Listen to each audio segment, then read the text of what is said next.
Et le buzz du net de Guy Birenbaum. Guy, la polémique dont on a parlé ces derniers jours, qui implique un salarié de Monoprix mis à pied pour avoir pris des melons et des salades dans une poubelle du magasin, cette polémique, inévitablement, s'est déplacée sur le web.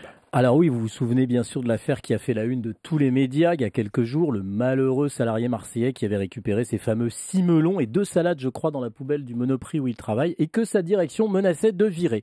Donc tous les médias, dont Europe 1 bien sûr, s'étaient indignés, avaient dénoncé l'enseigne avec une colère et une émotion légitime. Eh bien, en ce 14 juillet, jour de fête nationale, la fête de Monoprix continue sur le web, sur la page Facebook officielle de la marque. Et oui, parce que la page Facebook de Monoprix est devenue un espace libre de critiques et de débats. Absolument, parce que l'indignation médiatique, c'est éphémère. Ça ne dure que le temps d'être chassé dans les médias par une autre histoire qui vient la remplacer. Mais, Guillaume, l'indignation numérique, c'est plus durable parce que c'est direct. C'est pourquoi des centaines d'internautes ont débarqué sur la page Facebook de Monoprix dès la révélation des faits pour y manifester leur émotion et leur colère. Certains d'entre eux appelant même au boycott de l'enseigne. Là, ce qui est intéressant, c'est la manière dont Monoprix a réagi. En fait, il y avait 2 attitudes possibles.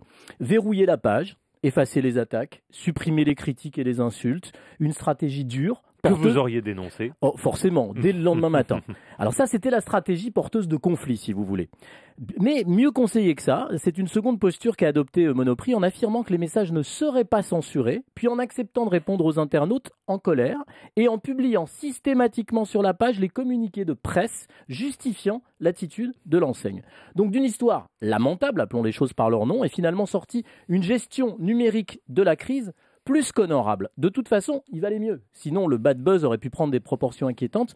On a déjà vu plusieurs marques, notamment aux États-Unis, laisser pas mal de plumes dans des face-à-face comme ça avec des internautes qui sont avant tout, faut pas l'oublier, leurs clients.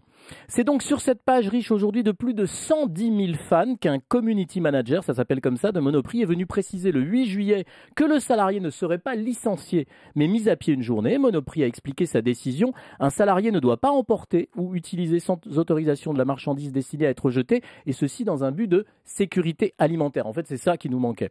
Là encore, les réactions des fans ont été très contrastées, souvent sévères encore une fois. Du coup, lundi, en fin de journée, Monoprix a publié toute une série de réponses argumentées aux internautes, toujours mécontents de cette argumentation, et qui ont suscité une nouvelle série de commentaires. On en est, j'ai regardé à l'instant, à 81 commentaires ce matin. Des commentaires qui recevront probablement d'autres réponses. Le moment venu, en tout cas, on peut l'espérer. Voilà une gestion de crise et de réputation qui montre, Guillaume, que même en plein crash médiatique, une marque peut traiter intelligemment ses clients sur le web.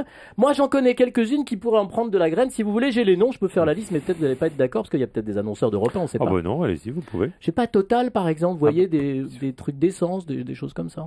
Guy Birenbaum et le buzz du net, toujours là, malgré tout, pour un petit tacle sur la fin. Ah, toujours. Merci Guy.